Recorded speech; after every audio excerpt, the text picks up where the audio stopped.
es el mundo en el que ahora me ves. Pero no fue siempre así, antes no sabía ver market a la vista y yo sin internet.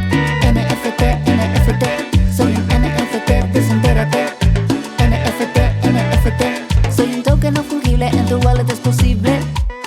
Amigos de La Última Frontera, una nueva emisión de nuestro ciclo de entrevistas sin fronteras y hoy con un invitado de lujo en Madrid, Mariano Sigman. Bienvenido. Buenos días, Santi. Siempre divertido entrevistar a un amigo. Sí.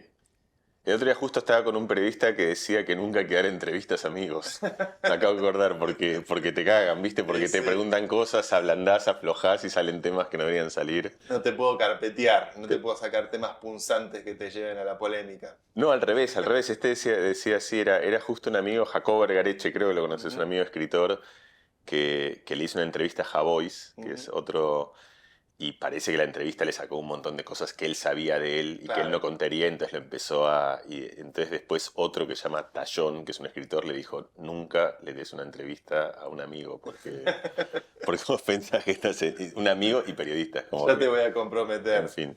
Estás con un nuevo libro, Artificial. Empecemos por ahí. Ya no parece nuevo, no sé qué es nuevo. Tiene 4 meses, me parece una eternidad, pero sí.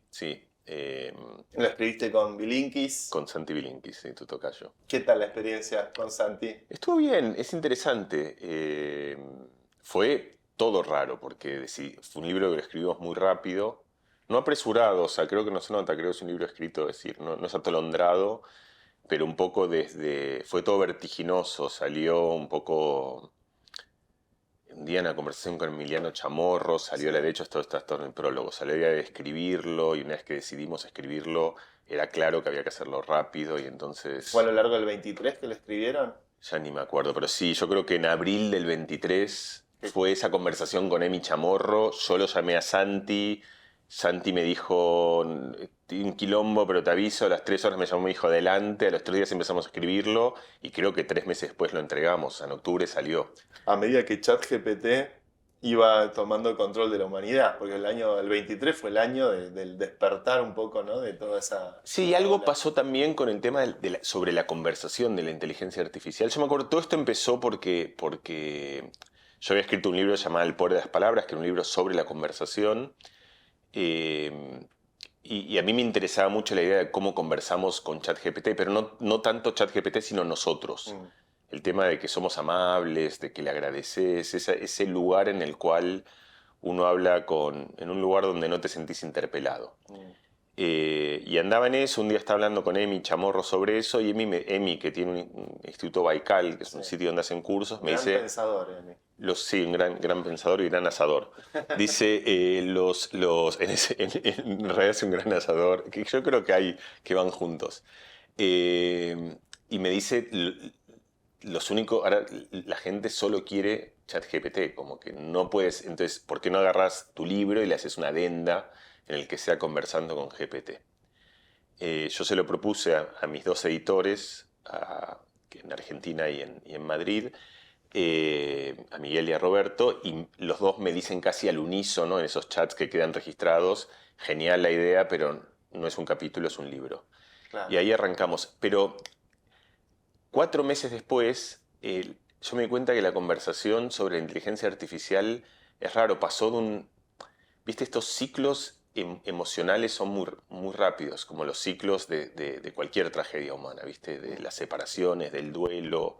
Y yo me di cuenta que en la inteligencia artificial pasamos de una cosa, de un asombro inevitable, porque estaba pasando algo que era increíble, cuando hablo de primera persona del plural, hablo como un poco como de una mayoría, lo que yo veo en el reflejo de mucha gente, no hablo de mí, de hecho, y tampoco de vos, no creo que nosotros seamos muy representativos de eso, pero del asombro al hastío y al miedo, y hay como, viste, estos ciclos muy claros en los que de una fascinación absoluta por algo que debería fascinarnos, porque no deja de ser sorprendente que un conjunto de engranajes parezcan que hablan como una persona. Que piensan y que vos lo ves del otro lado y realmente parece pensar. Después, claro, vos entras en ese ciclo en el cual te focalizás en todo lo que muestra que en realidad no lo hace y lo obtuso que es en algunas cosas, cuando te empezás a sentir un poco como interpelado, amenazado. Y yo me di cuenta de nosotros, claro, como llegamos justo en ese momento en el cual empezaba ese ciclo y en la presentación del libro me pasó algo un poco raro, que es esta sensación de ser como el portador de malas noticias. No sé cuánto te pasa a vos, en qué foro, digamos, porque hay foros donde eso no pasa, en los foros especializados, pero, digamos, yo me junto en una mesa de escritores y están hablando todos sus libros y me preguntan, ¿vos de qué escribiste? Inteligencia artificial, y me miran todos como si fuesen medio mala persona, ¿viste? O sea, como si hubiese en eso un deseo de que la humanidad se termine, de que la gente se quede sin laburo, La sensación apocalíptica. Y además de que uno es el proveedor del mensaje. Mm. Entonces sos como ha pasado siempre, ¿no? Sos el responsable de la noticia. Viste que en noviembre hubo mucha intriga palaciega dentro de OpenAI con la volteada Sam Altman, que a los 3-4 días revirtieron todo y terminaron volteando a los otros directores de la compañía. Y ahí se armó en internet un debate que me parece una forma muy interesante de enmarcar la conversación sobre inteligencia artificial entre los aceleracionistas y los deceleracionistas. Y apareció una de mis últimas fascinaciones de estas cosas de Twitter, o de X. Hay un tuitero que se llama Based Beth Bezos, como un juego de palabras con Jeff Bezos. Sí, Tiene esta línea de ir por puro aceleracionismo. Como decir, no pensemos que la inteligencia está estrictamente ligada al sustrato humano. Si el día de mañana la inteligencia va a ir hacia el silicio y va a trascendernos, no detengamos el progreso tecnológico porque es nuestra única chance de poder entender el universo en toda su escala, en toda su capacidad. Y después tenés los deceleracionistas, más línea política, más línea Elon Musk, por ahí, que en algún momento tiró mucho alarmismo con la inteligencia artificial. ¿Qué postura te inspira a vos estos debates que se dan así en los ámbitos intelectuales? sí. Bueno, una cosa es en los ámbitos intelectuales y otra es en los ámbitos comerciales, ¿no? Donde yo creo que hay otras cosas en juego, en particular Elon Musk, es decir, yo no lo pondría como un desaceleracionista, Claro, sí, es verdad, sí. sino como alguien que se quedó fuera de la torta y entonces está tratando de que explote Está eso haciendo su porque política. está haciendo su juego como lo han hecho los otros, digamos. También Bill Gates estuvo en contra de la inteligencia artificial hasta que agarró la autopista y entonces... Hasta que Microsoft compró la mitad de OpenAI. Y entonces ahí yo con eso justo tendría un poco de cuidado, pero yo justo lo escuché a este Beth Bezos en una entrevista que le hace Con Lex.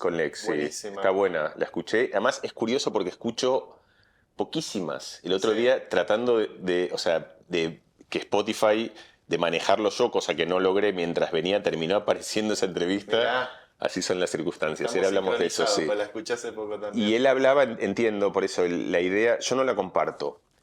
La comparto en la escala geológica, pero no en la escala humana y política. Es un argumento viejo, Steve Pinker tiene un argumento parecido, El gran que lingüista. es una especie sí, el gran lingüista, pero después se volvió una especie de también, bueno, qué sé Un yo, optimista. filósofo de la humanidad, un optimista del progreso. Y entonces él tiene como dos, digamos, tiene una afirmación que yo creo que es correcta, que es que hoy estamos mejor que nunca, aún en aquellas cosas donde pensamos que estamos peor. No mejor que hace 15 años a lo mejor, o que hace 10, pero mejor que cualquier otro momento histórico. Es decir, hoy el mundo está plagado de violencia, pero hace 100 años mucho más y hace 50 mucho más. El mundo hoy está tremendamente polarizado, pero hace 300 años no es que por pensar distinto que otra persona te bastardeaban en Twitter, es que te cortaban la cabeza directamente. Claro. Entonces, creo que uno tiene una especie de mal registro histórico de lo mal que han estado las cosas en todas las dimensiones de la vida. Fuimos de fusilamientos a cancelaciones. A cancelaciones, que es mejor, digamos. Lo que pasa es que es cierto que en el medio pasamos hace 20 años por un momento, y que creo que es parte de la clave de esto, donde él después hace esta especie de extrapolación que a mí me parece tan ingenua que me sorprende, que es que si todo es decir, vos ejerciste un método, que es el método de la razón y de la ciencia, y te ha llevado con pequeñas fluctuaciones, mal que mal, a que la vida sea mejor. No tan buena como debería ser y plagada de injusticias, pero mejor de lo que era antes, entonces seguí por ese camino y vas a seguir resolviendo cada vez más y más cosas. Y esa idea de una extrapolación lineal, que es una intuición muy básica, cognitiva, que la tiene cualquier niño, que es que si vos hiciste algo y mejoraste, seguís haciendo lo mismo y vas a seguir mejorando, no funciona. No funciona en el comercio, no funciona en la vida, no funciona en la historia. Es decir, los romanos hicieron lo que hicieron, tuvieron un apogeo y siguieron haciendo lo mismo que hacían y se hundieron, los griegos también. Y entonces, el no ver que eventualmente el mismo ciclo que ha producido algo muy bueno puede tener todo tipo de no linealidades en las cuales eventualmente eso e inflexiones lleve a lugares peores, me parece muy ingenuo.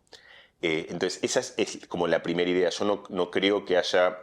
Por eso yo no soy ni aceleracionista ni no puedo pronunciar esa palabra. Es difícil, deceleracionista la tuve que practicar Sí, mucho. sí, es como vos en ejercicio que la gente diga desaceleracionista, hay que decirlo como en la palabra de, vamos a decirla. Como tampoco yo de pibe era menotista, después ahora me vi el documental de Bilardo y me pareció una genialidad Dios como... tenga la gloria, Bilardo. Y ahora descreo en general de cualquier entrenador o de cualquier economista que cree que tiene una fórmula para llegar al éxito y que el ejercicio de esa fórmula en cualquier contexto y en cualquier circunstancia va a resultar en éxito y en proliferación. Yo creo que la actitud naif en general, ahora volviendo a Jeff Bezos, de creer que darle combustible al progreso tecnológico de manera indiscriminada, a ciegas, en una creencia de que eso, visto históricamente, nos ha llevado a un lugar mejor y que si se seguís ejerciendo eso, nos va a llevar sistemáticamente a un lugar mejor, creo que es muy riesgoso. Y creo que hoy tenemos bastantes muestras de que ese ejercicio está generando todo tipo de toxicidades. Por lo menos a partir de la irrupción del mundo digital y de Internet y de los últimos 20, 25, 30 años. Ahí, del otro lado, como una especie de no sé si es un chiste, una humorada sería, que la debes conocer seguro, viste que dicen que los americanos inventan tecnologías, los chinos las replican y los europeos las regulan. Y que eso se dice como peyorativamente sobre la idea de que los europeos siempre vivirán una especie de economía frenada por la propia fricción que ellos le ponen al avance libre El estado de bienestar. del estado de bienestar a través del combustible tecnológico indiscriminado. Y yo creo que hoy, de vuelta, en el mundo digital, yo entiendo la humorada y entiendo que no regular nada hace crecer la economía, pero también entiendo que muy claramente en muchas situaciones la hace crecer de una forma que genera mucho daño, por lo menos para muchísima gente. Es decir, puede ser que sea la mejor fórmula para generar crecimiento, ni siquiera lo sé, pero que eso garantice bienestar me parece muy dudoso. Y creo que Internet y el mundo digital es el mejor ejemplo de eso. Ahí no estoy seguro cuánto vamos a comulgar nosotros, pero justamente me parece un buen tema. Es decir, yo creo que el Internet se cuela en Internet y el mundo digital, digamos, a partir desde el principio, digamos, muy desde el principio, como un emprendimiento que a diferencia de muchos otros emprendimientos humanos, lo forjaron personajes atípicos, personajes, digamos, de un perfil más hippie y de un perfil originalmente más cándido, diría, personajes con los que uno simpatiza. Richard Stallman. Sí, todos los fundadores de Internet, quiero decir, y todos los fundadores de todos estos movimientos, es gente en los que vos querés dar un abrazo, son gente que te cae bien y entonces confías y delegás, y entonces ellos te dicen vamos por un mundo libre y vos vas por un mundo libre con ellos como irías por un mundo libre con gente que quiere tocar la guitarra. Pero esa gente de repente empezó a tocar teclas de la sociedad que no estaban tocando la guitarra en la playa en un fogón, estaban manejando el mundo a los 15 minutos. Y yo creo que hay ciertas herramientas del pacto social. A mí me parece muy claro en el tráfico urbano, parece el mejor ejemplo. Es decir, vos podías desregular el tráfico y que la gente... Pero creo, o sea, nosotros tenemos pibes, es decir, uno le costaría mandar a sus hijos a la calle si la gente fuese a 300 kilómetros por hora Claro. por las avenidas, sin parar en semáforos. Es decir, hay ciertas reglas que te dan la libertad de transitar en un mundo en el que tenés ciertas seguridades de que hay cosas que no pasan. A mí me gusta la metáfora de que hoy Internet es un lugar en el cual hay coches yendo a 350 kilómetros por hora y que nuestros pibes y nuestras hijas entran a un mundo como personajes vulnerables de cosas que no pueden manejar y de cosas que en esta presunción del ideal de que un mundo desregulado y de progreso y de cimiento tecnológico converge a un estado de bienestar, nos hemos olvidado de que hay un montón de pulsiones humanas que hacen que eso no suceda. Entonces, a mí me gusta el ideal de abrazar el progreso. Yo siento que soy progresista, soy científico, pienso en la inteligencia artificial hace 30 años, me parece fascinante. Por otra parte, me parece que es imposible de prohibir, es decir, no creo que la ilusión de pensar que uno puede meterla en un freezer es imposible. De ahí a la visión y además a ostentar una visión naif de metámosle progreso y dejemos que el progreso avance sin ningún tipo de consideración porque el progreso va a converger al bienestar, me parece una ingenuidad de la cual hay harta evidencia que eso no sucede. ¿Y qué rol debería jugar un gobierno o qué rol debería jugar la sociedad en cotejar estos riesgos de la inteligencia artificial o anticiparse a los unknown unknowns que puede llegar a haber dentro de todo esto? Porque... Sí, por eso. Es muy fácil decir que algo, dar la metáfora general de regular el tráfico, después el problema de interés es quién lo regula, cómo se regula, en qué países, cuáles son las fronteras. Yo creo que es importante cimentar esa idea porque la regulación ocurre en un montón de escalas. La primera noción, y eso tiene que ver mucho justo con mi bagaje, porque es algo en lo cual yo investigué, es lo que se llama la autorregulación. La autorregulación además es raro como concepto porque es la capacidad de uno de actuar como agente de sí mismo, ¿no? O sea, y ahí entran como justamente las multitudes que nos conforman. O sea, uno quiere hacer algo, pero después aparece una voz que dice, no te morfes eso, no te va a hacer bien. O querés tirarte todo el día, pero después salí a caminar, porque si no salís, entonces aparece como una especie donde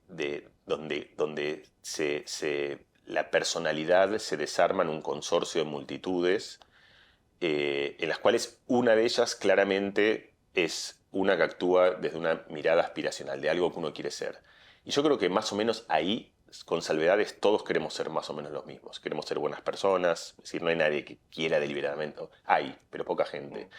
En general, casi todos queremos estar sanos, queremos cuidarnos.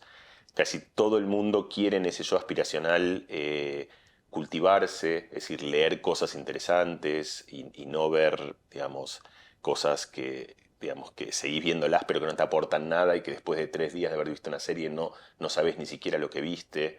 Y también todos tenemos más o menos demonios parecidos que están estratificados en los pecados capitales, que son la pereza, es decir, a todos hay algo que nos tienta, que es hacer el mínimo esfuerzo, la lujuria es algo que nos tienta a todos, es decir, darle cuerda libre al deseo, la gula, morfar y comer cosas ricas, la vanidad, todo el mundo quiere que lo aplaudan a raudales. Y yo creo que justamente ambientes desregulados usurpan estas cosas que a nosotros nos cuesta mucho resistir y son justamente las cosas que a uno le cuesta regular, Claro. porque son difíciles. Yo vi una entrevista, es muy conmovedora, a Matthew Perry, no sé si la viste, Sí. pues es muy famosa, donde él dice, yo puedo decidir la primer birra. Habla de sus adicciones. De sus adicciones, y habla con un periodista muy conservador, y el tipo le dice justamente, el tipo le dice, pero es tu elección, beber o no. Y el tipo dice, no es mi elección. O sea, eso es lo que aparte de uno. Y además, en retrospectiva, en la tragedia es muy clara, digamos, que claramente el tipo no lo podía manejar. Sí. Entonces, él estaba pidiendo ayuda. Y ese es el límite de la primera capa, que es la autorregulación. Es decir, nosotros podemos controlar ciertas cosas, pero hay cosas que no podemos controlar. Vos me contabas, y lo leí otro día, decías, yo puedo controlar apagar el teléfono, pero si está prendido no puedo controlar prestarle atención o no. Entonces es parecido que Matthew Perry, donde él decía, yo puedo elegir no tomar la primera cerveza. La primera la puedo elegir. A partir de ahí no puedo elegir ninguna más. Eso es lo que se llama en general un pacto de Ulises, que es un compromiso que uno hace consigo mismo. Por ejemplo, yo me acuerdo en el momento, no sé, la pandemia, yo decía a las 7 de la tarde ya no leo ninguna noticia. Era algo que yo podía hacer también, porque me da cuenta que si empezaba, seguía. O puedo decir, por ejemplo, no prendo la laptop en la cama a partir de las 10 de la noche. El teléfono en la mesa de luz. Por ejemplo, uno no bajo el teléfono a la cena familiar, porque si lo bajo sé que soy suficientemente energúmeno como para... No ponerlo en la mesa. Eso me enseñó tu hermano. No poner el teléfono en la mesa nunca. Sí, o no llevarlo. Yo trato, porque si lo tengo, lo uso. En fin, entonces esa es la capa de la regulación, pero...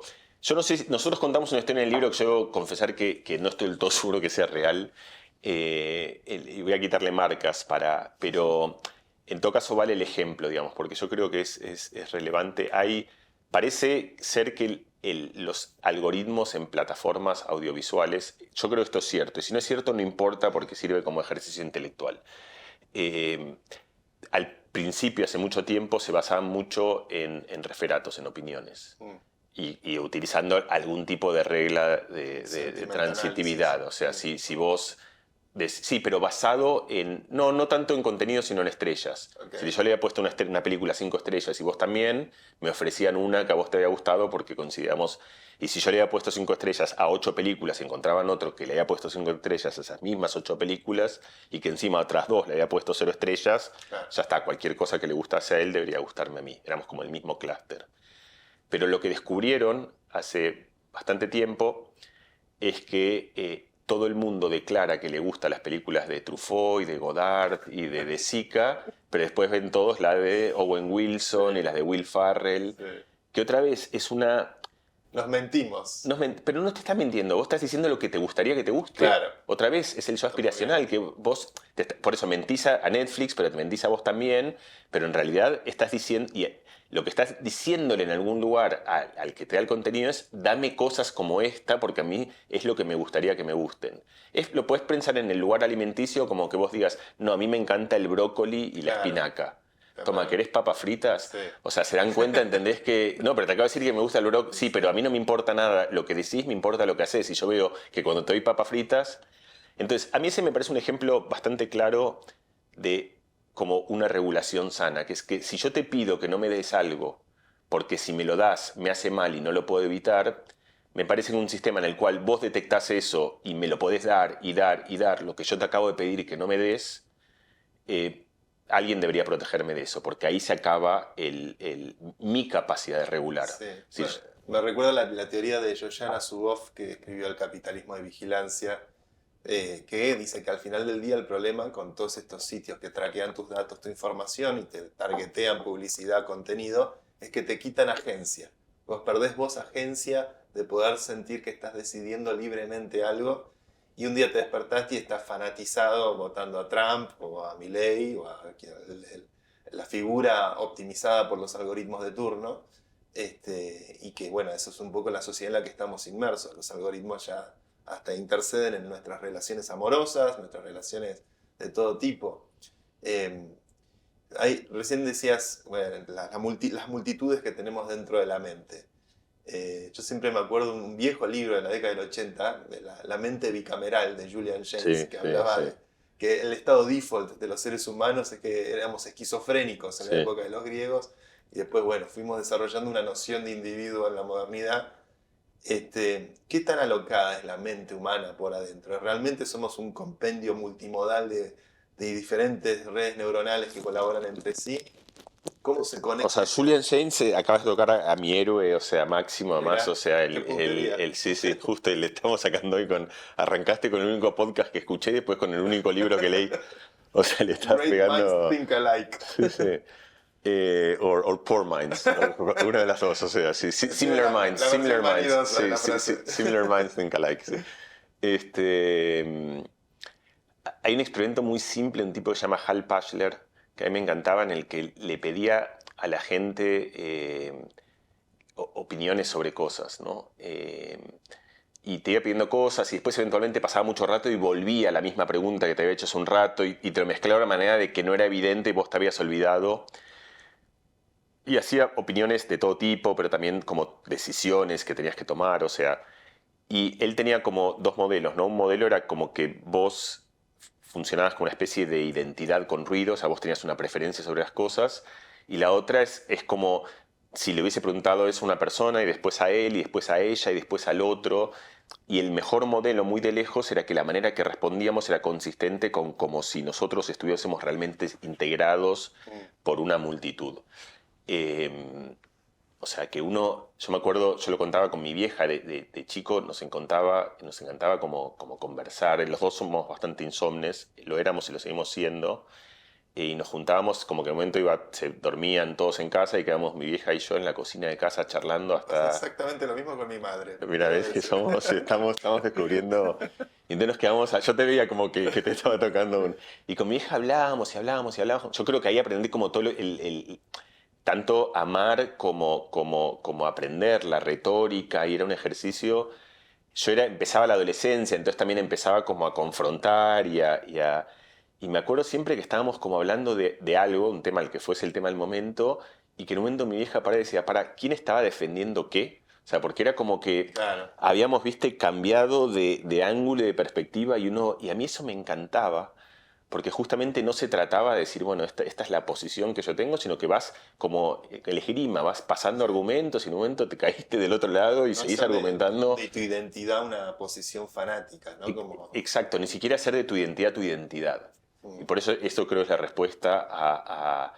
Después hay un momento en el cual justamente empieza a formarse un conglomerado de cosas que son las que uno se define. Y esas cosas además justamente, como contaba James, que vos trajiste, que eran escritas. Y por lo tanto no tienen esa dispersión y esa difusión que tiene la oralidad, Claro. que era lo que pasaba con mi vieja, donde de repente yo había hecho algo y a los 5 minutos no me acordaba lo que había dicho. En cambio hay un punto donde vos tenés una posición política, vos formás parte de un colectivo y hay una cantidad de cosas a las cuales vos adscribís y esas cosas forman tu identidad. Yo me acuerdo, yo leí cuando empecé mi doctorado, estamos hablando hace 25 años o 27 años, en Nueva York, acaba de llegar, y leí un paper que me impresionó mucho. Fíjate que 27 años Sí, y vuelve hay que hoy acordarse. y estas cosas que se hizo una lectura, ya ni me acuerdo, viste, lo conté tantas veces y no lo releí que andás a ver cuánto lo deformé. Pero básicamente funcionaba como que lo que medía era como el experimento de Pachler, pero al revés. O sea, así como dijimos, una persona es un conglomerado de gente, esto se preguntaba si un conglomerado de gente funcionaban como un conglomerado de gente o como una persona en realidad. Entonces lo que hacían es agarraban 1500 personas y les preguntaban sobre 700 cosas distintas.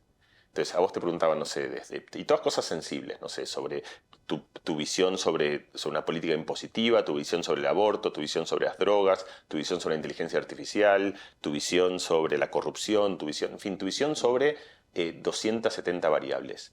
Y le preguntaban a él y a ella y a él y a ella. Y la pregunta es si esas opiniones eran como un poco azarosas o si formaban parte de grumos, de clústeres Claro, muy marcados. clúster de afinidad. Y lo que encontraban es que en gente no educada era como que cada uno pensaba sobre cualquier tema lo que pensaba, pero a medida que la gente iba estando más y más educada, la educación era como la tragedia de la educación, que no te daba libertad, sino que lo que te daba era una posición política. Es decir, Claro. vos terminabas cayendo y al final eras demócrata Claro. y estabas a favor de todo lo que los demócratas están a favor en todos los dominios y no discernías en uno solo, Claro. aún en temas muy difíciles, donde decís, bueno, yo pienso como vos en estas 4 cosas, pero en esta pienso distinto. No, todo el mundo pensaba igual cuando estaba muy educado y los otros, los republicanos o los conservadores, que pensaban todos La educación homogeneiza. homogeniza. Eso es lo que me parecía como una especie de una versión de la tragedia educativa, que es que lo que te da es todo un bagaje de argumentos para poder defender una posición tribal, no para ser libre, Claro. sino que vos lo que tenés buenos argumentos, porque vos los puedes defender, como el otro también los puede Sí. defender,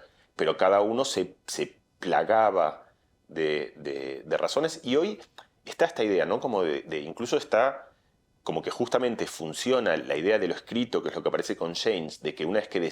Lo contaba James de por qué lo escrito estabiliza el pensamiento, es porque vos tenés una idea, vos podés pensar en el sueño, las ideas como que se parecen un poco a la esquizofrenia, justamente, pero en la vigilia vos las ideas las estabilizás en algún momento. Le das un orden, las metés dentro de un marco, forman parte de la historia que vos conocés, de tu propio relato, se las contás a alguien, las escribís en un diario y quedan plasmadas. O sea, vos hoy lees la obra de Proust o la obra incluso más antigua de Santo Tomás de Aquino, y lo que el tipo pensaba hoy es igual. O sea, no es que fue cambiando y erosionándose, sino que tenés un registro fósil de algo que era muy lábil, que es el pensamiento.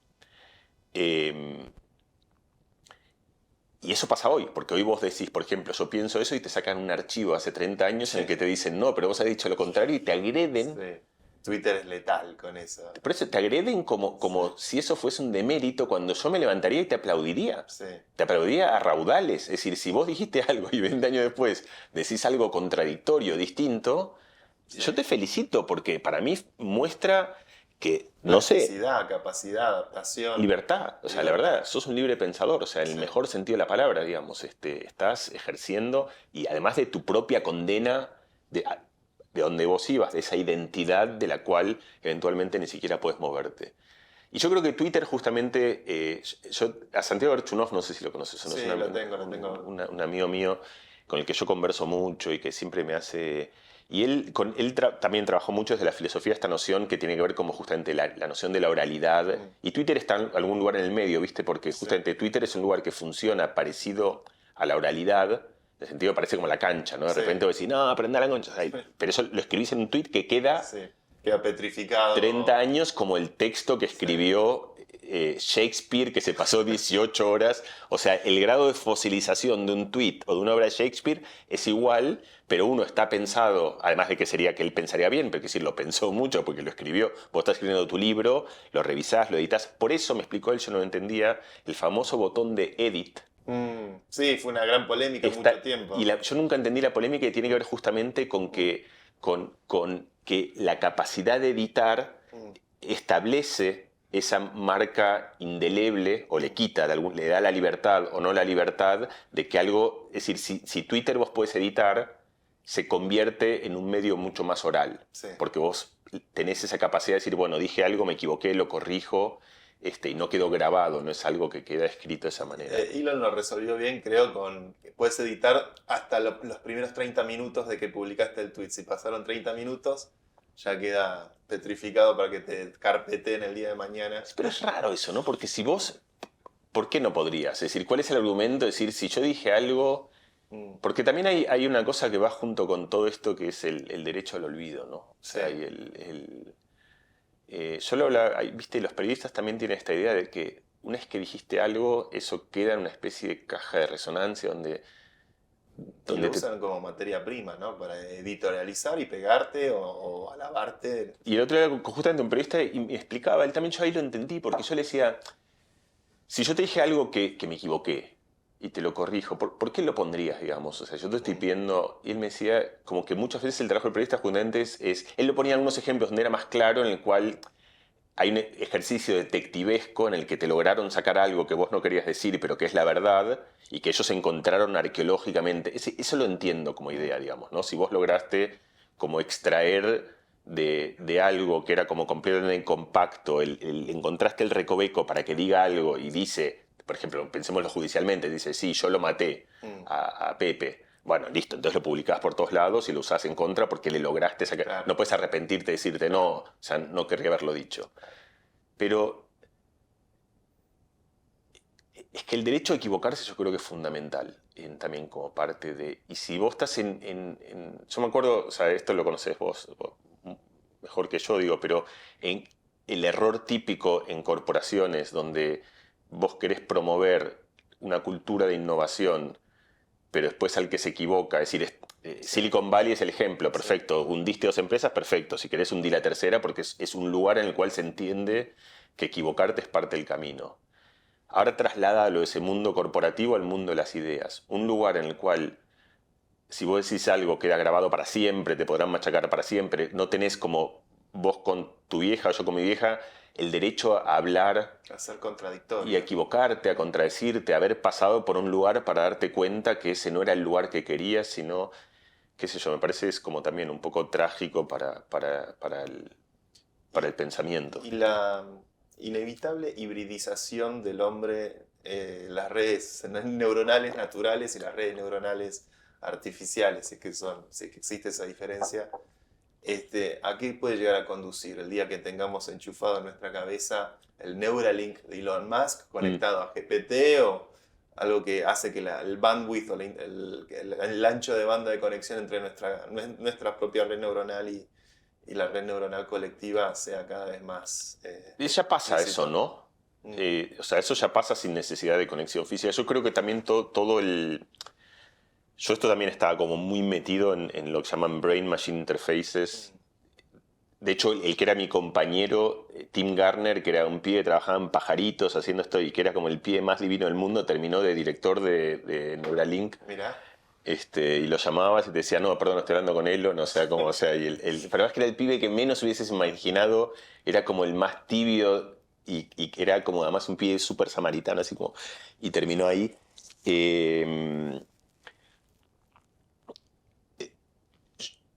Yo creo que no necesitas que eso esté cableado para que eso suceda.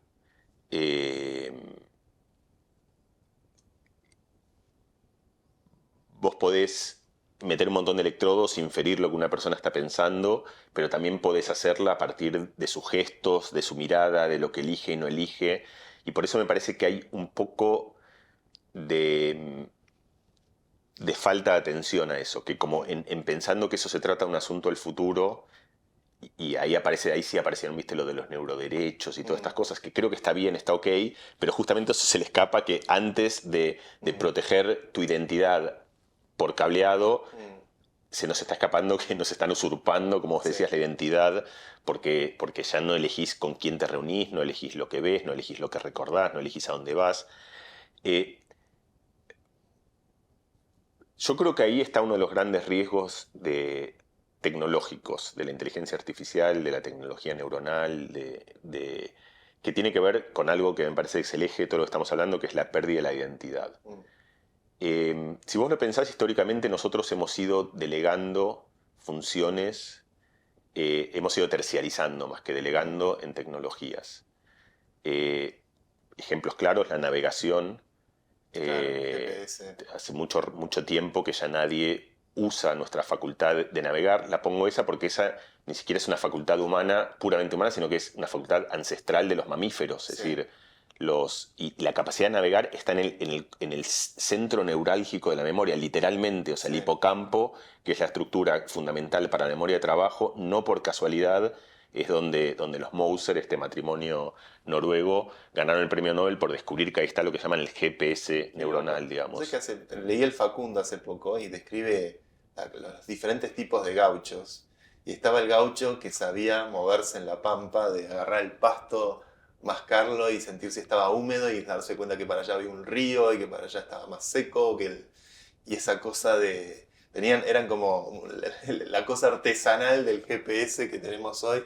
Y es verdad que son habilidades que se han ido escindiendo, ¿no? Como emancipando o abstrayendo, o sea, saliéndose de nuestro propio funcionamiento. Sí, porque la navegación funciona justamente, la navegación tiene mucho que ver con la memoria, porque la memoria al principio la ubicás en el espacio, digamos, la manera después se vuelve una memoria conceptual, una memoria abstracta, pero al principio la memoria natural es cosas en el espacio, es el lugar donde es la cajonera de...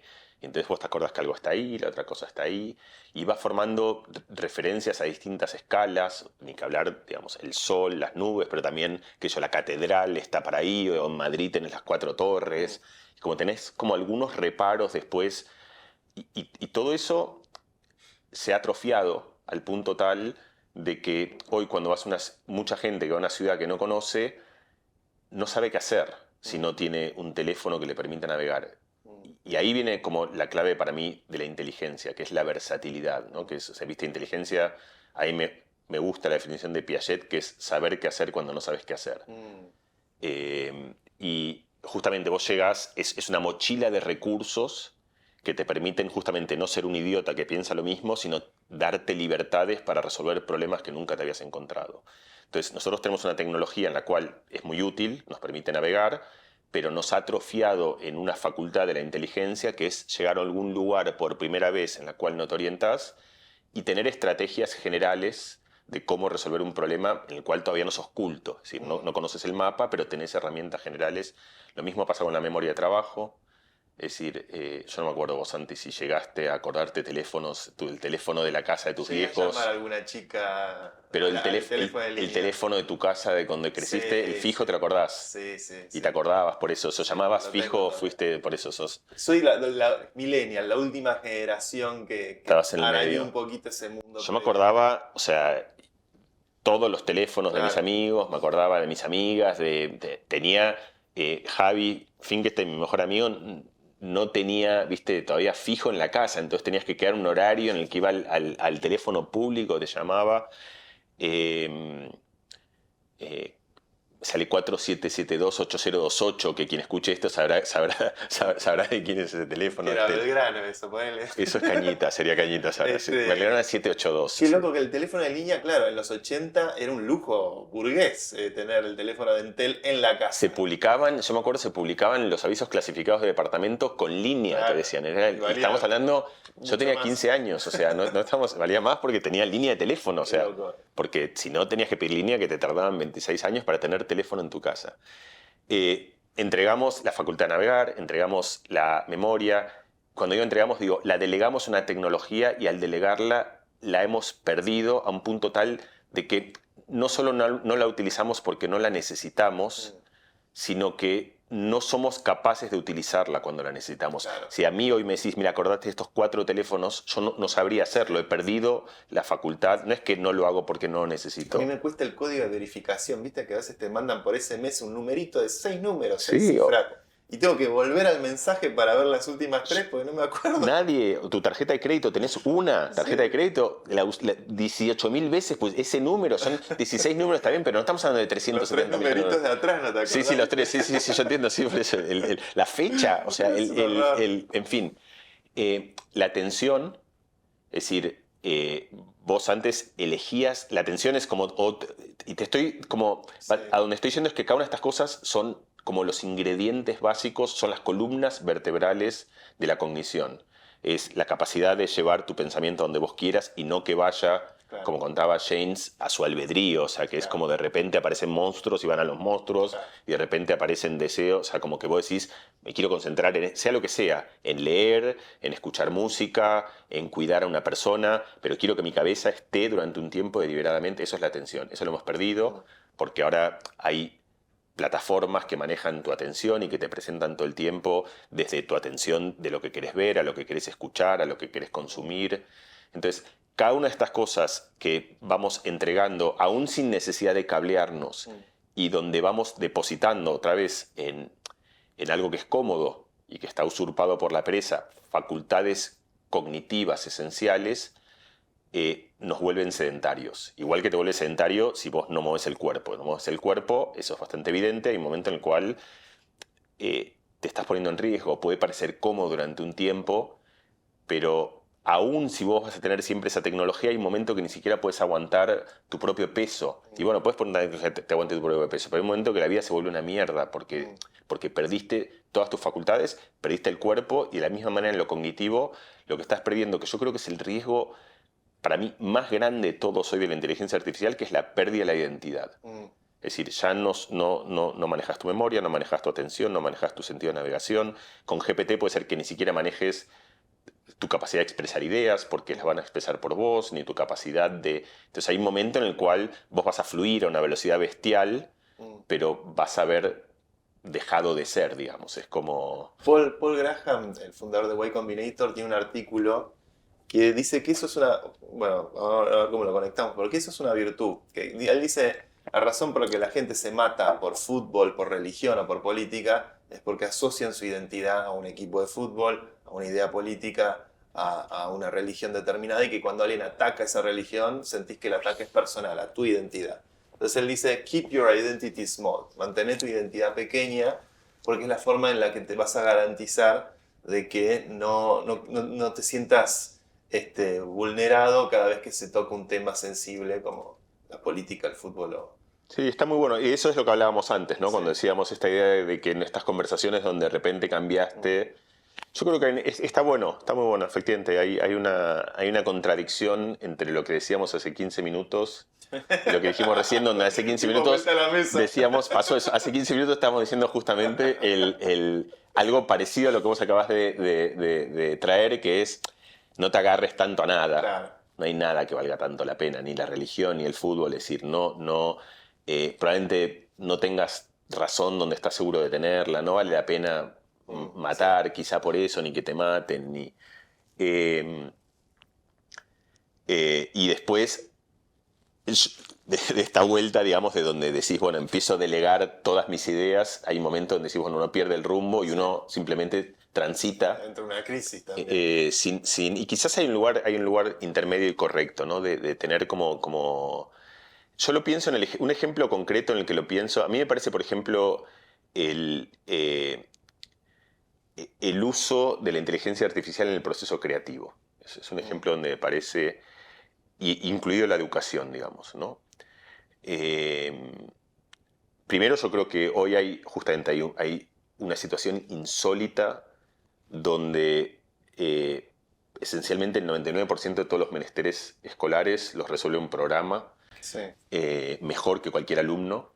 Eso no pasó nunca, digamos. Podía ser que, por eso te decíamos, en una prueba de memoria no la tomas de memoria porque está en Google, pero ahora, o sea, todas esas famosas pruebas de colegios bien hechos, de ejercicios... Hasta le sacás una foto al problema de que te dan y te lee el problema y te lo resuelve. Y te lo resuelve y te lo explica.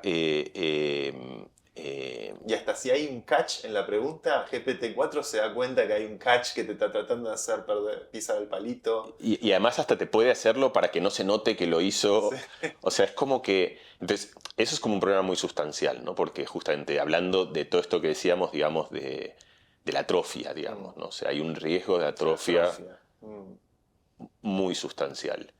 A mí la profesora de inglés de mi hijo hizo algo que a mí me pareció una genialidad, lo pusimos en el libro, porque a veces, viste, aparecen intuiciones. Lo que quiere decir con esto es que entonces de repente lo que pasa en el mundo educativo es que nadie entiende nada, porque de repente hay una situación muy difícil de resolver. Vos, lo más tentador es decir, bueno, lo prohibivo. Sí, pero, la primera reacción siempre. Pero ¿cómo lo prohibís? O sea, porque, o sea, detectores, pero después les van a encontrar los cosas que detectan los detectores. Es decir, es una guerra de guerrillas que no tiene como ninguna perspectiva de éxito. Entonces tenés que hacer algo sensato donde decís, bueno, ¿cómo lo incorporo de una manera que sea razonable? Que tampoco sea justamente la de Beth Yesos, de decir, démosle al progreso, porque entendés a lo mejor que hay ciertas cosas que quizá no son convenientes, que a lo mejor en 300 años va a estar bien, pero que por 300 años la gente le ha pasado muy mal, digamos, y que a lo mejor querés evitar toda esa tragedia humana con bastante sensatez. Esta profesora, que por eso yo lo pienso esto como el riesgo más grande, ¿no? Como que les hace hacer lo siguiente, a mí me pareció muy piola, porque me parece que además transpira al resto de dominios, en una empresa, en el arte, en la música, en cualquier lugar. Les dice a los chicos que hagan un párrafo, a los chicos y a las chicas, les pidió a los alumnos, les dice hagan un párrafo, una mini redacción, y lo tienen que hacer ellos. Y es el primer lugar que para mí está bien, que es salir a caminar por tus medios. No vayas ni en patinete, ni en moto, o sea, a caminar. Te va a costar, pero salí a caminar. Hacelo vos y tenés que pasar por ese lugar en el cual ejerciste y entendiste las dificultades de transitar sin ningún tipo de ayuda tecnológica. Después le dice, pásenle su párrafo a GPT y pídanle que lo mejore.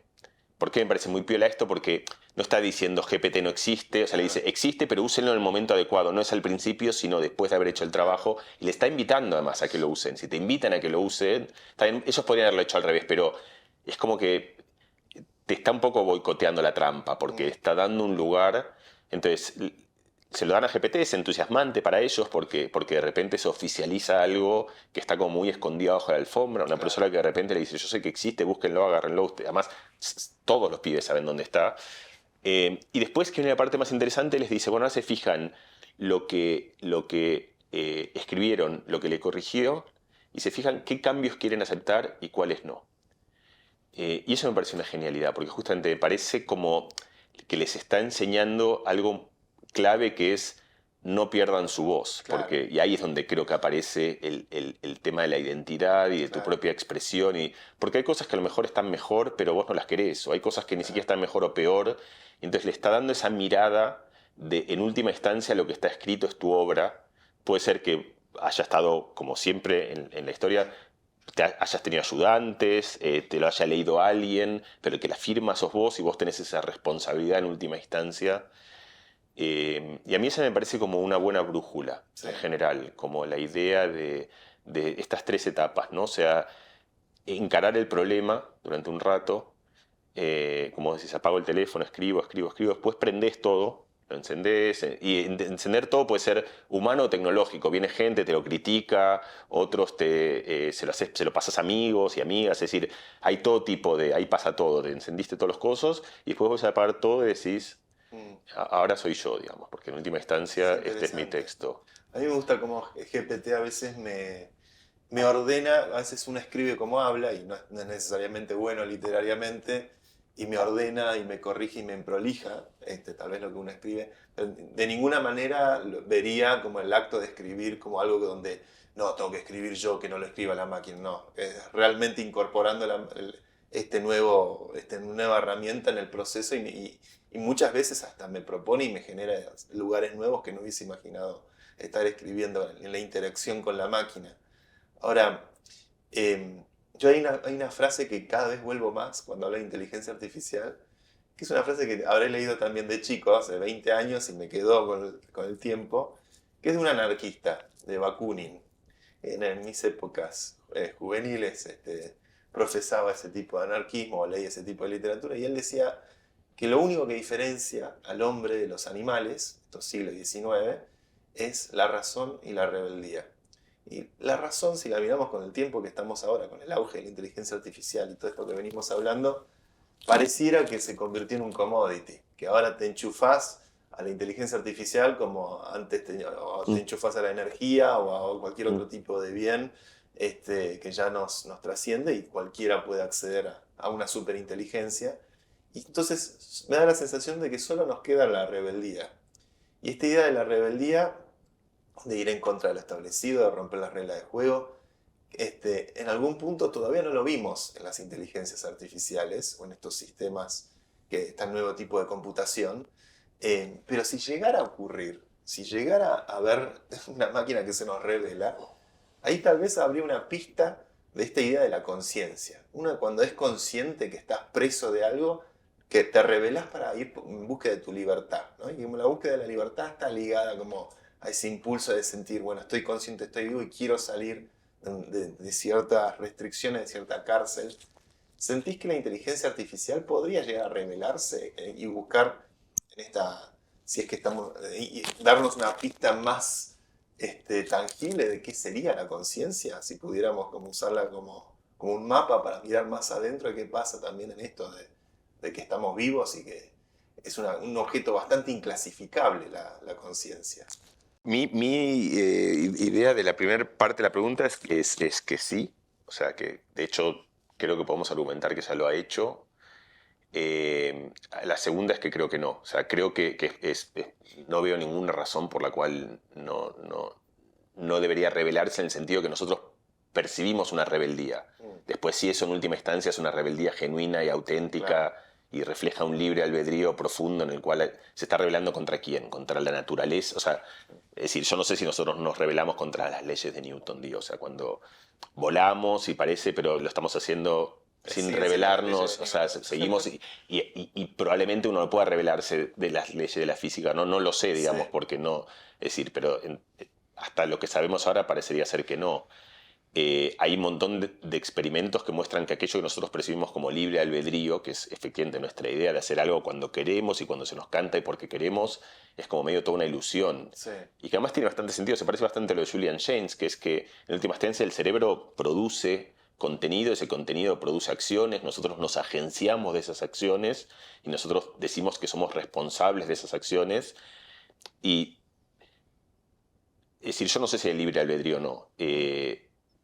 Tuviese que apostar, diría que 60% diría que no, pero, o sea, de acuerdo a lo que sabemos, pero tampoco, es como que soy como esos que son un convencido de que tenemos un conocimiento tal de la física y de la mecánica cuántica y de un montón de cosas que las sabemos mucho menos de lo que pensamos, Sí, estamos muy en bola como de para esas decir cosas. es exactamente así. Pero bueno, en todo caso, si no hay libre albedrío y te lo tomas en serio el problema, entonces tiene que haber algo que no sabemos qué es y que en última instancia es el problema descartiano de que hay otra cosa, que es la que nos permite a nosotros salir de entropías y de ecuaciones de Schrödinger y de Newton. Entonces, lo que pasa es que lo que nosotros tenemos es esa percepción de que nos estamos revelando en última instancia. Y eso importa justamente porque es lo que mucha gente piensa, que es que haya o no libre albedrío, hay que vivir como si lo hubiese. Claro. Porque si no se acaba todo, no hay juicio, no hay responsabilidad, Claro. o sea, hace lo que quieras, total decís, o sea, es todo, son mis átomos que están haciendo pelotudeces, y no puedes hacer nada. Entonces vos tenés que vivir como si lo hubiese. Y creo que lo mismo pasa es decir, yo creo que las computadoras sí se revelan en el sentido de que, no sé, el ejemplo famoso de AlphaGo, que Sí. propone una jugada que es la jugada que le enseñaron que era una Emocionante. estupidez, pero además emocionante, es una jugada que deliberadamente era una estupidez. Según todo, eso es Sí. un ejercicio de rebeldía. De repente dice, patea el tablero diciendo, y la miran todos como diciendo, está loca. Claro. O Interesante está loco. la analogía con eso de AlphaGo, es verdad. Para darte un ejemplo muy simple, quiero decir, pero ahí pateó el tablero y Sí. dijo, me cago un poco en lo que ustedes han hecho durante 2500 años de historia, que es lo que me enseñaron, yo salgo con una idea sustancialmente distinta. A mí me pasó, mira, te voy a leer, bueno, voy a intentar, vale, te voy a leer. ¿Puedo sacar el teléfono Sí, y leer? se puede, se puede. A ver si, pero tengo que ver si, no lo voy a tener, creo. Parafraseame. Pero te lo parafraseo. Es que esto abre una cantidad de no sé ni por dónde salir. Con Santiago Archunov, que yo te decía antes, tenemos una especie de juego en el que justamente él va a estos lugares que él piensa que son intrínsecamente humanos, que cada uno piensa que son los que son. Es decir, tu anarquista pensaba que era la rebeldía, el otro piensa que es la ironía, el otro piensa que es la capacidad de amar, y que yo creo que justamente lo que es interesante de ir todas estas fronteras que usurpan aquellos lugares que parecían intrínsecamente humanos, es que en última instancia quizá nos demos cuenta que no hay tal cosa es decir, porque justamente porque en última instancia a lo mejor somos una sopa de materia. Si somos una sopa de materia, cada cosa que hagamos puede hacerse en otro conglomerado de materia. Entonces, acá era como medio sobre la ironía, y una capacidad profunda de ironía que supuestamente GPT no iba a entender. Entonces me pregunta Santiago en esta especie de juego dialéctico que tenemos, me dice, preguntale a GPT, como diciendo, habla con tu amiguito. A ver, es curioso porque uno a veces le pone género, ¿viste? Antes le dije que se volvió loca, y ahora digo, habla con tu amiguito, o sea, a veces... Para mí es un they-them. Pues es interesante, Sí. sería un buen experimento psicológico. En fin, ¿cuál era el sueño de los sofistas? Entonces yo le pregunto a GPT, le pregunto simplemente cuál es el sueño de los sofistas. Y me responde, me dice, no hay tal cosa como el sueño de los sofistas, porque eran un conglomerado de gente diversa, que tenían distintas opiniones. Yo leo eso ya y me conmueve, te juro. O sea, lo que hablábamos al principio, yo podría estar todo acostumbrado, pero del otro lado hay 780 mil millones de engranajes que están dando vueltas, al que yo le pregunté cuál es el sueño y me responde... O sea, yo entiendo tu pregunta, pero tu pregunta está mal formulada y en realidad vos no puedes hablar del sueño de alguien si ese alguien no es un ente bien definido. A mí, qué sé yo, o sea, como otra vez, nos habremos acostumbrado, pero me resulte... Pero bueno, y sigue. Después me dice, sin embargo, si querés insistir, me dice, su sueño, entre comillas, porque se da cuenta que si quiere hablar de sueño, tiene que estar entre comillas, podía ser como la retórica y el no sé qué sé yo, me explica un poco lo que hacían los sofistas. Entonces yo le mando eso a Santiago Archunov y me dice, genial, pero por supuesto no entendieron la esencia, que es como, te repito lo que está en el libro, que en el fondo los sofistas lo que hacían era cambiar virtud a cambio de plata, de dinero. Eran como una especie de chantas que eran los primeros vendehumos que andaban por ahí dando vueltas y que es una versión un poquito más, que andaban como robando, cantando canciones. Te anticipaste por eso, pero él no dijo eso. Igual está muy bien que hayas dicho eso. Entonces yo le digo a ChatGPT, le digo, mira, Santi Archunov fue un amigo mío que es hincha de Racing y del Atlético de Madrid, y le digo eso más pretendiendo que va a entender como es alguien que es adepto al sufrimiento, que le gusta como, o sea, que es ese tipo de personaje, ¿no? Como no es un hincha del Real Madrid, o sea, es como... ¿qué le dirías? Y me contesta muy formalmente. Me diría a tu amigo que está bien, que es una opinión, pero como que no encuentra, ¿no? Entonces digo, no, pero... Y le vuelvo a insistir, le digo, no, pero si él me está provocando, ¿no? O sea, y quiere, ¿cómo le responderías? Me dice, bueno, si quieres, como que se cansa de mí. Sí. Yo sentí, por eso Sí. de ahí, y siento que ejerce esa rebeldía en la cual sale del lugar, que yo lo provoqué, me dice, está bien, como dice, listo, ¿querés? Respondele así. Me dice, entre signos de exclamación, tenés razón. Y dice, los sofistas eran los verdaderos maestros de autoayuda. O sea, encuentra, me parece una hermosura, como se da cuenta, y dice, virtud por dinero, ¿quién no compraría eso hoy en día? Como diciendo, es cierto, o sea, fueron los maestros de una chantada de la que hoy seguimos siendo, no sé si se revela o no, o sea, pero yo no veo ese ejercicio de mantenerse una tesitura, que vos lo provocás y que quiero decir, cuando alguien se revela, creo que también hay una ilusión de la misma índole de un sistema inferencial que produce una cantidad de procesos y que en general está agarrado a algunos que son más razonables y que cada tanto se hincha las pelotas y va por uno que parece como ir en contra. Y yo creo que ese proceso, digo, cualquier inteligencia artificial, si no lo hace hoy, lo va a hacer, pero justamente creo que no nos va a enseñar porque no está ahí tampoco la conciencia. Eso, es decir, uno quiere ver cada cosa. A mí me conmovió, hay un filósofo griego que se llama Anaxágoras, a quien yo no conocía hasta leerlo en un libro de Maurete hace muy poquito, es un libro donde se llama Atlas del Cuerpo Humano, y entonces habla de como distintas partes, y en un momento habla de la mano y cuenta que Anaxágoras pensaba que como que la esencia de la humanidad estaba justamente en la mano. Y una cosa como muy de avanzada, porque la mano como en su capacidad medio gramatical y articulatoria de poder manipular herramientas y de hacer cosas jerárquicas y recursivas, y que como que eso antecedía al lenguaje y a todo, y a las obras famosas y a los músicos, es decir, que todo eso venía de nuestra capacidad.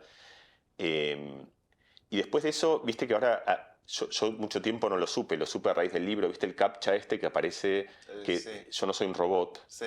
Yo no sabía, yo nunca lo entendí hasta Tiene toda vos la sabés. entropía de tu navegación histórica y la apretás, decís yo no soy un robot y lo sabe porque te ve cómo mueves el mouse. Cómo es la mano, porque la manera, y eso es como parte esencial de la paradoja de la Moravec, que es decir, hoy hay computadoras que hacen jugadas de ajedrez, que era lo que supuestamente era increíblemente humano, mejor que Kasparov y que Carlsen, pero ese mismo programa no puede agarrar una pieza y moverla grácilmente.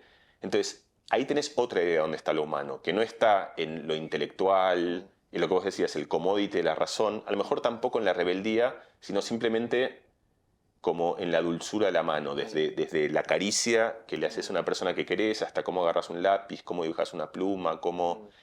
y probablemente tampoco esté ahí, porque dentro... Pero quiero decir, como que cada uno va encontrando esos reductos Sí. de cosas que son como los últimos bastiones, las últimas islas... El robot de Elon Musk y ya... Hasta- Viste que apareció uno ya doblando remeras. Sí, lo vi el otro día, por eso sí, están estos de Boston Dynamics que hacen cosas. Yo me acuerdo hace mucho tiempo había uno que se llama, no sé si lo conoces, Kawato. No. Yo lo conocí cuando hacía el doctorado, también era del principio. Y Kawato tenía un montón de robots. Y me acuerdo que bailaban y tenía uno que jugaba al ping-pong y que era increíble porque jugaba, viste, era un tuk-tuk, pero jugaba como así. Lo impresionante era que jugaba como que otra vez vos veías eso y decías, hay como algo humano ahí, ¿no? Sí. Como algo... Sí, pero es como que cada vez queda menos espacio, ¿no? Para la humanidad. Habrá que ver. Yo creo que al final lo único que nos queda es el fútbol. Me acuerdo la vez que me viniste a contar todo entusiasmado que te habías quedado viendo de vuelta todo el partido de Argentina contra los ingleses en el 86. Creo que el juego tiene un poco ese atributo del humano, tal vez, ¿no? Esa cosa en el juego siempre está el círculo mágico, ¿no? Donde uno juega con ciertas reglas, pero después está la mano de Dios, está la picardía, están esas rebeldías. ¿Crees que la inteligencia artificial primero es aplicable al campo de juego? ¿A los bilardos del futuro o los Scaloni del futuro aplicarán la inteligencia artificial a la maestría del juego? ¿Y podrán los robots reemplazar al humano en el juego? ¿Cómo nos desplaza la tecnología en relación al juego o en relación a nuestras capacidades virtuosas ¿no? Usando el juego como ejemplo. Sí, me acordaba justamente que la respuesta a todo es que creo que sí, no hay ninguna razón por la cual no otra. Yo creo que son todas ilusiones y que forjamos todo tipo de ilusiones en lugares donde efectivamente cedemos ciertas cosas. Yo no sé por qué me vuelvo quien me vuelvo cuando el fútbol aparece de por medio. O sea, me vuelvo un energúmeno básicamente, o sea, me vuelvo como Padezco el mismo problema. un neandertal. Y yo creo que efectivamente que entreno eso, o sea, que entreno en el sentido de que lo dejo ser porque hay algo donde me gusta encontrar ese lugar. Te da un placer, te da un goce. Un lugar muy tribal en el que siento que tampoco le hago daño a nadie, salvo a mí. Y me puedo volver eso, una persona como que pierde todos los cabales y todos los... Yo de hecho creo que esto lo hablamos, en el 2006 estaba viendo el partido Argentina-Alemania, el famoso en el que Messi no entra y en el que Pekerman lo saca a Riquelme por cambiazo, después lo pone a Cruz. 1-1 vamos a penales, que tenía Lehmann, el arquero, Lo pone al jardinero Cruz. Lo pone a Cruz para cabecear supuestamente y perdemos como siempre con los alemanes doble cabezazo en el área, o sea, como los dos, los dos, o sea, es exactamente, es como la tragedia de Teutona, siempre, aún con Cruz. Pero bueno, yo además tengo como una idea, pensé, ahora ya no, pero bueno, ahora también, pero ahora lo pienso menos fuerte. En un momento pensé como que si en vez de ponerlo a Cruz, lo ponía a Messi, yo lo tengo grabadísimo, a Messi mirando... Sí, así frustrado. Frustrado en el 2006. Messi había jugado contra Serbia, había hecho un golazo tremendo. Lo metieron contra México en el gol ese que hace Maxi Rodríguez, que después ese partido lo ganamos también. Que Messi hace un golazo que se lo anularon en un offside que no es, o sea, ahora Messi estaba... era Messi, digo, ya... Y yo pienso, por supuesto hubiésemos ganado ese partido, porque el chiquito, o sea, los alemanes, o sea, por abajo, ¿sabés cómo en ese... Aparte sin estar cansado. No, por eso se hacía un festín.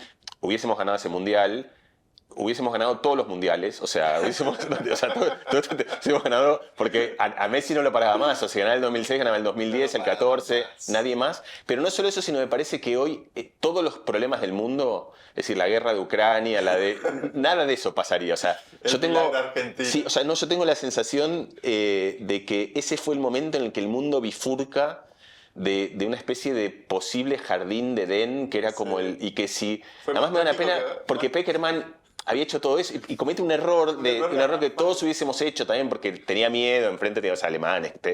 La experiencia, los mundiales. Uno alto, yo entiendo todo por eso, o sea, pero mi impresión es que ese fue como el punto de bifurcación de la historia humana. Más que el atentado a las Torres Gemelas. Todo. O sea, no hubiese habido retrospectivamente atentado tampoco. O sea hubiese cambiado hacia atrás, sí. O sea, fue como ese fue la entrada al... En fin, ese día un alemán me dijo, señor, se va a morir. En inglés me lo dijo. Y yo cuando me dijo señor, me di cuenta que yo, o sea, ahí vi lo que el tipo estaba viendo. Sí. Y desde ese día no vi más partidos del Mundial. No me jodas. Incluido la final del 2014, que estuve 30 años esperando eso, que me encerré en una cocina de 2 metros cuadrados, como cuando te encerras en una cirugía, ¿viste? Que decís, o sea, me quedo así, hasta me encuentro que Facundo, un amigo, entró y me dijo, perdimos, como diciendo... O sea, eso fue lo único que supe. ¿El Mundial del año pasado? Sí, lo vi, porque mis pibes ya tenían una edad, y entonces decidí que yo ya no podía transmitirles eso, que no podía transmitirles que tenían un padre tan energúmeno, porque ahí me di cuenta que ya no me estaba haciendo daño solo a mí, sino a ellos. Sí. Y entonces me mediqué bastante sustancialmente, o sea, me mediqué fuerte y decidí verlo. Y en la final me pasó una cosa interesante que creo que nos ha pasado a muchos, porque además de eso entré en un estado de control parecido a lo de Matthew Perry, en el que yo sabía que yo no podía pasarme ni una línea de intensidad. Entonces yo me ponía un hoodie, ¿cómo se llama hoodie? Eso, como el coso así, y veía el partido así, como sin reaccionar. Hacían gol y no lo gritaba, o sea, como que entendés que era mi única manera de... Porque si yo subía el amperaje en un momento, no había vuelta. Y así, la final la vi así. O sea, la vi toda sin... Qué horror. Eso pensé. Qué horror. Porque después me cuentan, ¿viste la escena del Lobo de Wall Street? Que el tipo piensa que va todo despacito y después la reconstruyen y va... Después parece que en realidad, yo, bueno, como todo el mundo, hacía lo mismo que todo el mundo, que es que golpeaba las paredes, saltaba, le pegaba patadas Yo tengo en la... cicatrices todavía que me quedan porque de los festejos, de la descarga después de los partidos. Pero ahí tenés Julian James, ¿no? Por eso yo creo que ahí uno vuelve a ese lugar esquizofrénico en el que distorsionás completamente la realidad. También hay una... Por eso... Tú te empezabas si una inteligencia artificial lo va a poder hacer o no. Hay un punto donde no importa, ¿no? O sea, como que es parecido... Esto ya pasó en el ajedrez, ¿no? El ajedrez como... Si vos lees... Yo leo mucha historia de ajedrez, me encanta. Juego ajedrez también, o sea, pero me leo, o sea, me he leído cientos de libros. Quiero decir, es un tema como... Me interesa mucho la psicología, sobre todo los ajedrecistas rusos de mitad del siglo XX. Y muchos de mis héroes, Tal, Bronstein, todos esos que son como que para nadie serán nada, pero para mí eran como, o sea, es como que te diga Pelé, ¿entendés? Sí. O sea, para mí Tal y Bronstein son como héroes de esa índole. Y Tal, si vos lo lees ahora hablando de inteligencia, digamos, de la perspectiva de que un programa jugase al ajedrez, se cagaba de risa, como diciendo, o sea... Harán dos boludeces, pueden ser, pero jugar al ajedrez en el sentido de las cosas que no se nos ocurren a nosotros, de sacrificar una pieza, de hacer estas cosas extravagantes, ¿no? Y ahora lo hace, por supuesto, cualquier programa y lo hace y juegan al ataque mucho mejor que Tal y no pasa nada. O sea, el ajedrez está más vivo que nunca, siguen habiendo más pibes, está repleto de indios que juegan al ajedrez. Faustino Oro, Faustino Oro es en Argentina sale un pibe de 10 años que a lo mejor va a ser el campeón del mundo. Somos muy fans de Faustino en la frontera. Hacen bien, porque el pibe es como realmente tremendamente singular. Pero y además una cosa que pasó es que se democratizó. Sí. Es decir, parte de la razón, antes, fíjate, ¿dónde salían todos los ajedrecistas? De la Unión Soviética, o sea, sí. Rusia, porque hacía falta un laboratorio humano de una escuela técnica donde pudieran... Y ahora hay el oráculo, el oráculo, está al acceso de todos los niños y las niñas del mundo.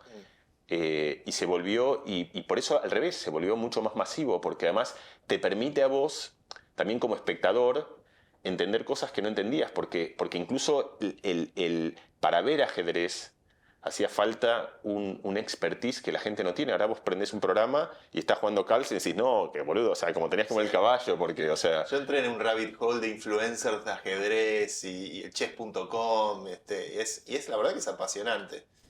Y tiene ese aspecto humano. Es verdad que uno no se queda viendo el partido de una máquina contra una máquina. No lo verías. No, a nadie le interesa. No lo verías. Y juegan mucho mejor. No pasa nada. Por eso, que los robots van a jugar mejor al fútbol que nosotros, si a alguien le interesa, sin duda. O sea, como corren más rápido que nosotros. Es decir, ¿por qué no lo harían? Es decir, de hecho, el ping-pong ya es el caso. Es un tema de tiempo nada más.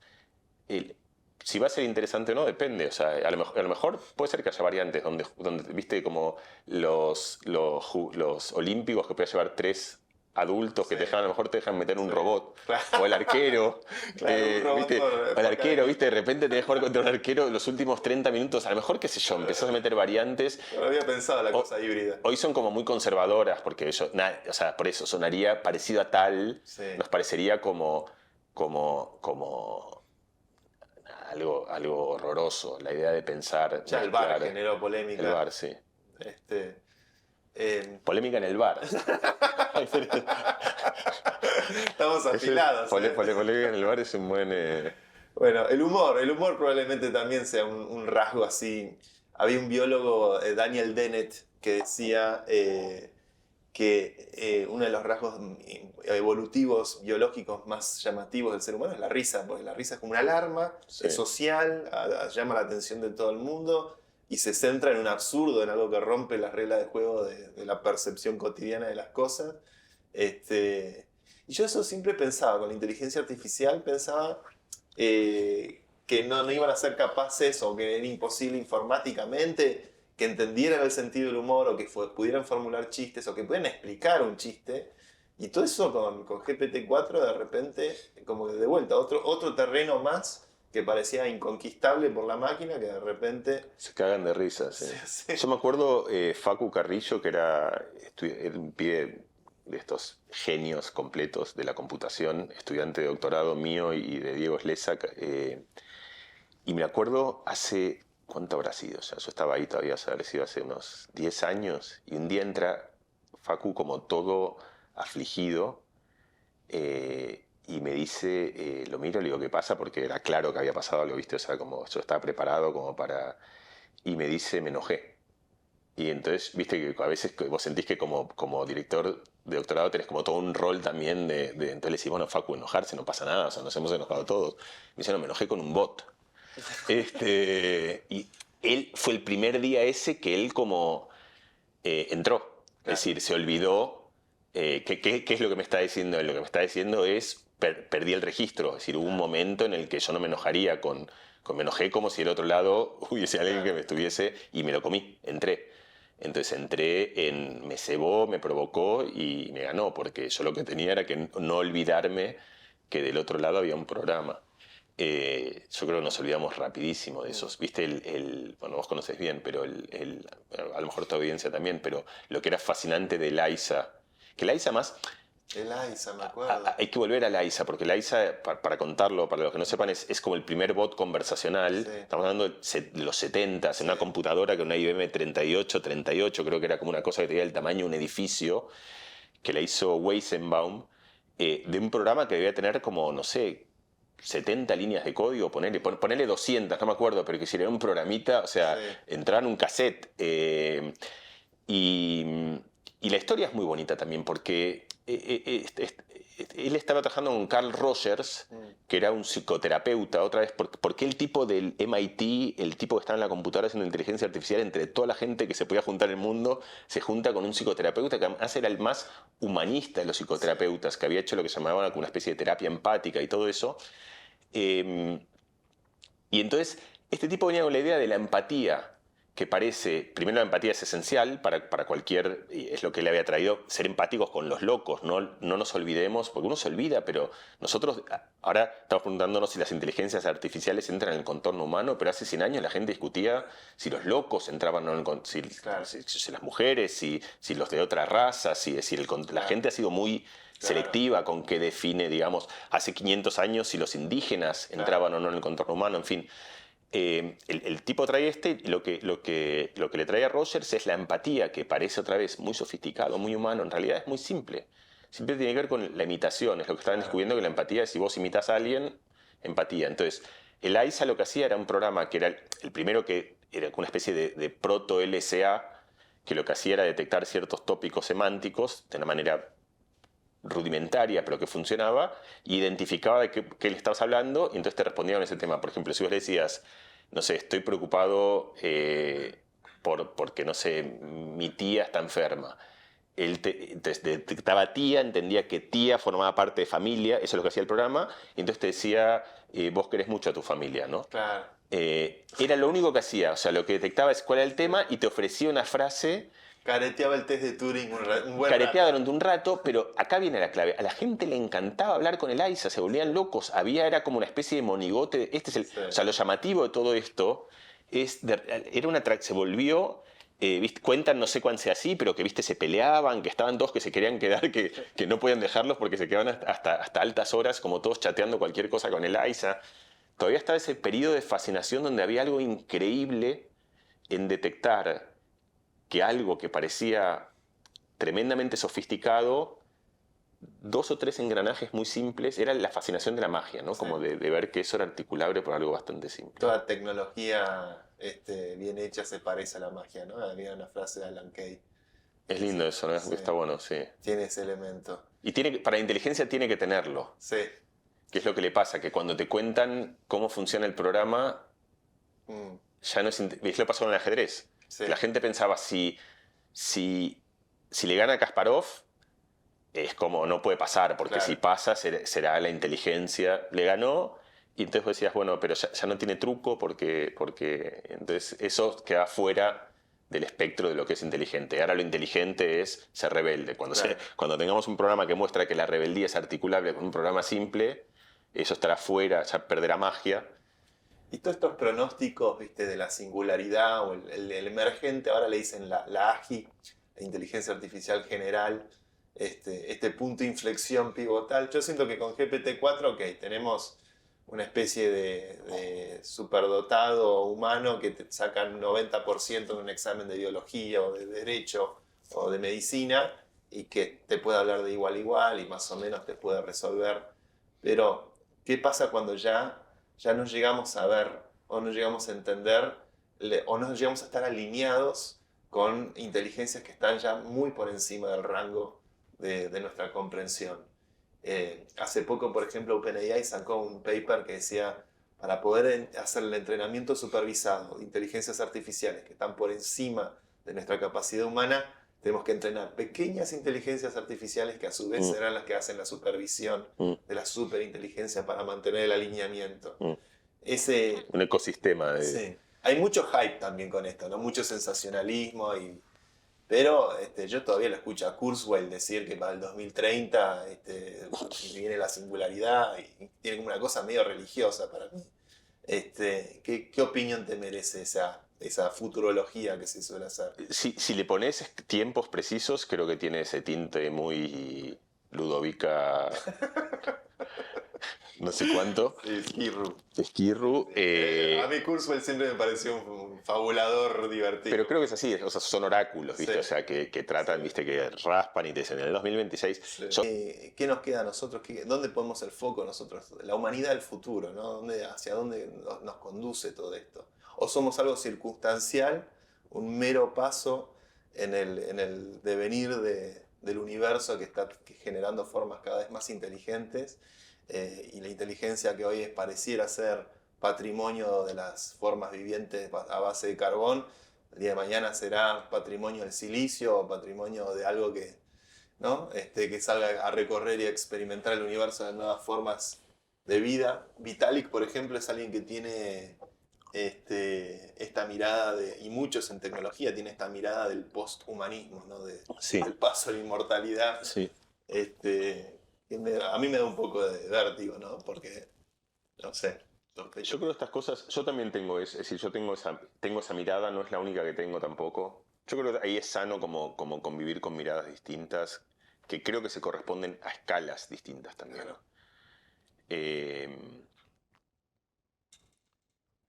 Viste, parte toda la idea esa del punto de luz de Sagan, Sí. que te dice, viste, vos ves el cosmos y ves como una cosita chiquita, por eso hay un punto pálido y ahí sucedió todos los anhelos, todos los amores, todas las tristezas, es decir, todo lo que tenemos registro nosotros, en realidad ocurre todo en una gota en el abismo del océano.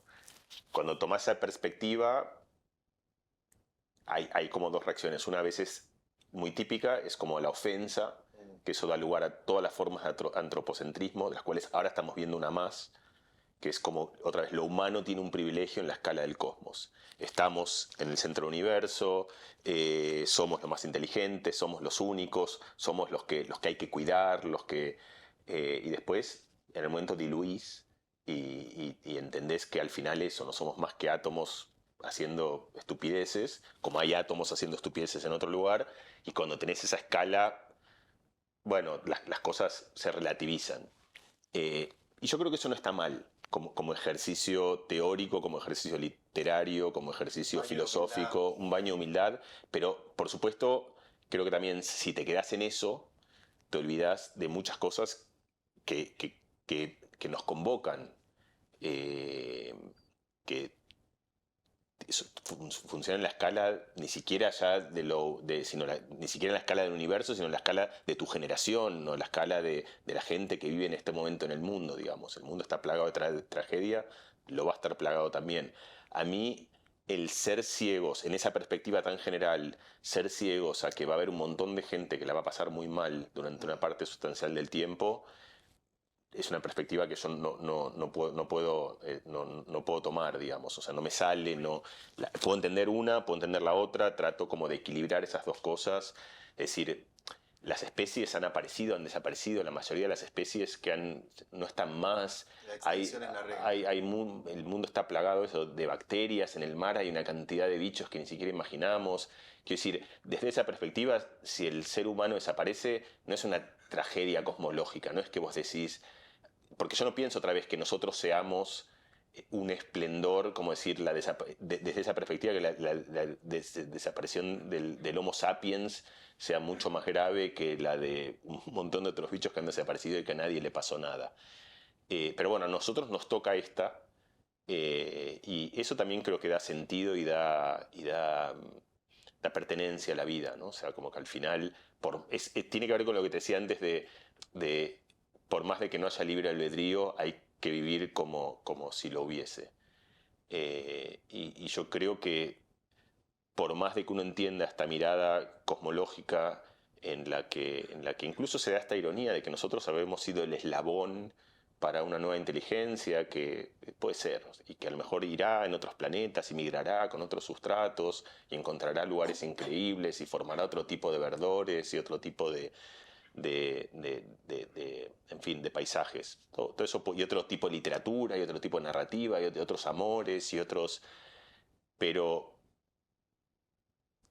yo creo que también a mí, no sé, a mí no me gusta decir hay que, iba a decir hay que, pero que cada uno haga lo que quiera. O sea, a mí profesar qué tiene que hacer cada uno no se me da muy bien. Pero a mí sí me sale el tener esa mirada más cercana, y pensar qué va a pasar en los próximos 7 años, en los próximos 10, en los próximos 20, en los próximos 25. Tener Entonces, los pies en la tierra un poco. tener los pies en la tierra, más que en la tierra, y en la condición humana también, o sea, y eso para mí da un lugar. Yo creo que ahí hay, es decir, ¿qué va a quedar para nosotros? Era tu pregunta.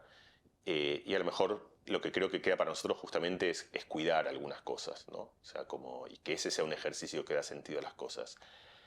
Nosotros, supongo que vos también, es decir, yo me he criado en Asterix como un condenado, o sea, me los he leído, no sé, 300, 400, no sé, ni sé cuántas veces, o sea, había momentos en los que me podía decir una viñeta y te decía de memoria, y además, cuando te digo eso, no te digo de mi infancia, o sea, ahora hace 2 o 3 años que no los leo, pero... Yo lo volví a leer en la pandemia para Roma. Para entero, mí. por eso, yo me los leía para mí, no para mis hijos, o sea, me los leía. Y ahí hay algo por eso, esa resistencia, esa oda, aún si es obtusa, Mm, a definir un sentido. Puede ser equivocado, el sentido ese puede ser cierta profesión de cierta cultura, cierta manera de amarse y de comunicarse y hacer de eso un ejercicio, que otra vez entra en contradicción con lo que decíamos antes de aferrarse mucho a una identidad. Es como encontrar un conjunto de cosas que uno las reflexiona con profundidad y que tienen sentido y que valen la pena cuidar, a lo mejor sin tomársela tan en serio como para salir a matar por ellas, pero claro. sí a pensar en el mundo. Creo que es un lugar que uno ocupa. Y es el lugar parecido al que te decía también antes de no perder nuestra propia voz, es decir, seguir en esa ilusión de que tenemos cierta injerencia en las cosas. Creo que es como un buen lugar para nosotros. Y si yo lo pienso como... Siempre ha pasado eso, ¿no? O sea, y va a seguir pasando, es como la etiqueta de lo humano, ¿no? Eh, a mí esto es como un lugar al cual yo he vuelto mucho a la escritura del libro, pero es decir, uno va a un mercado persa, a un mercado andaluz, y vos te pasás como 3 horas discutiendo con el vendedor o la vendedora si la alfombra está hecha a mano o no. Y en última instancia te da igual, quiero decir, sí, o sea, si vos, pero no, por supuesto, no te da igual porque vos no estás comprando la alfombra, estás comprando una historia. Claro. Y lo mismo es cierto, si no, no habría arte. O sea, la única razón por la cual un Picasso vale más que otro que vos no podés distinguir y que 2 peritos tienen que pasarse 700 días examinando para ver cuál es cuál, y que por lo tanto obviamente son indistinguibles, es la historia, es que hubo un Picasso y es algo, vos estás defendiendo otra vez un valor que es el valor de la narrativa humana. Entonces, creo que ahí en última instancia esa es la conclusión. Seguiremos construyendo narrativas. Me parecen narrativas que valgan la pena y narrativas que nos den cierto sentido y significado. Yo creo que ese es como el lugar que si lo perdemos, entonces estaremos diluidos. Yo creo que esa es la buena manera de pensar, es decir, ¿qué es lo que si perdemos Claro. habremos dejado de ser, ¿no? Y para cada uno será una cosa distinta, pero creo que ese es el ejercicio de aquellas cosas que te agarran, que es decir, bueno, esto no lo quiero ceder. Y con esta cierro. Después de todo lo que hablamos. ¿Es el universo una simulación computada? Viste, hay un montón de paradojas de esas que son como si te levantás un día, o sea, viste, el que se va a dormir y que si al día siguiente no se levanta. El argumento, o sea, el argumento probabilístico es que sí. Porque ¿por qué no habría de serlo? Quiero decir, o sea, como en el sentido de... Mira, es como la pregunta es muy difícil de responder con otra que a mí me parece mucho más sencilla. ¿Viste esta famosa Gervais? Sí, O Gervais, no sé cómo se llama, Ricky Gervais. Tiene, viste que es como un ateo Sí. militante y tiene como esta entrevista famosa que seguramente vos viste, en el que está discutiendo con un cura o con alguien que es un profeso católico o cristiano, no sé si es católico o protestante, muy marcado. Entonces el tipo no puede entender cómo Ricky Gervais puede ser agnóstico. El tipo dice, bueno, más o menos como cuántos dioses hay hoy circulando, digamos, en unos 1000, ponele. Entonces lo mira y dice, bueno, vos y yo estamos de acuerdo en 999. O sea, hay 999 que vos y yo coincidimos en que no existen. Solo distinguimos en uno, o sea, somos casi iguales. Y con él, que es estoy de acuerdo en otros 999, y con él en otros... Entonces ahí tenés como otra vez la idea del el que nace en una religión debería tener algún... Yo nací en el lugar de la... Primero que no se nace en una religión, ¿no? O sea, uno no... Pero uno sabe que la mayoría de gente que nace acá son católicos, la mayoría de gente que nace en un país musulmán son musulmanes, la mayoría de gente que nace en un país hebreo son judíos. Entonces, vos deberías como poder poner en duda si yo justo nací en... somos justo los que tenemos... construir eso. Que tenemos la verdad, o sea, y todo el resto les tocó nacer en el lugar en el cual están equivocados, o sea, es como qué culo, ¿no? O sea, como...